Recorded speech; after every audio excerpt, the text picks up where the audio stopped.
Ready? Hi, I'm here with Craig Meyer at the ground floor of ULI, and we're talking about industrial. Craig, what is the situation with industrial leasing today? Is it the haves and have-nots that have the opportunities, or is there just a lot of opportunity across the board?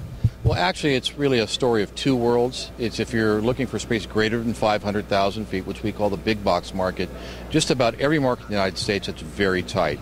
And certainly in markets like the Inland Empire or outside of Pennsylvania, Harrisburg, the big logistics markets, it's literally none available.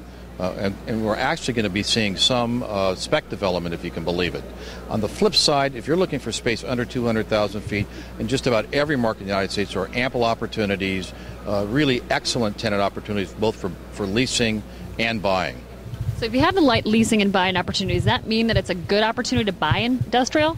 Yes. If you're under 200,000 feet, you can buy good quality buildings in quality markets at really cyclical lows. We continue to have good availability. But I would tell you, if you're going in the big box market, it's very tight. It's the exact opposite, where we're now above replacement cost and sale value. If it's leased product, it's trading at all-time lows, frankly, back to 2007 levels. If you're looking at 10-year lease product, 500,000 feet and greater. Let's talk about trends, Craig. You talked a little bit about occupiers of industrial space. How are they changing their mindset in terms of supply chain management, and how does that deliver in space usage? Well, really, big transformation over the last 3 years. All the major retailers have redesigned their supply chain networks. This is driven by e-commerce and e-tailing, as we call it, delivery direct to customer. We've seen a great impetus on squeezing every last penny out of the supply chain. You know, transportation costs are the biggest costs that they have. They're really looking to locate in optimal locations, and it's really a scientific process when they determine where they're going to go. You know, as a result, we've seen a trend towards big box retail. Big box industrial, 5, 6, 7, 800,000 square foot building to drive that incremental cost on the lowest possible level.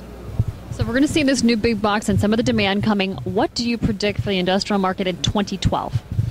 I think we're going to see, frankly, a flat fourth quarter of 2011, probably a flat first quarter of 2012, but again to see some taking off towards the end of the year. You know, things that we're looking at, inventory levels are relatively low. With modest increase in consumer spending, we could see a big bump in that.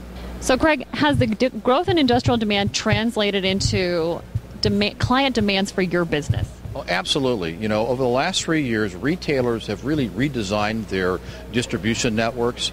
Things they're looking for from providers like us is network optimization studies, labor studies, all kinds of things. It's become a scientific process in determining where these distribution centers should be. So as a result, our group started with about 20 people 3 years ago. We're now over 250 professionals operating in the space, all driven by these new customers that we're getting. And frankly, at our company, 40% of our new corporate solutions clients are in the industrial or industrial-related businesses.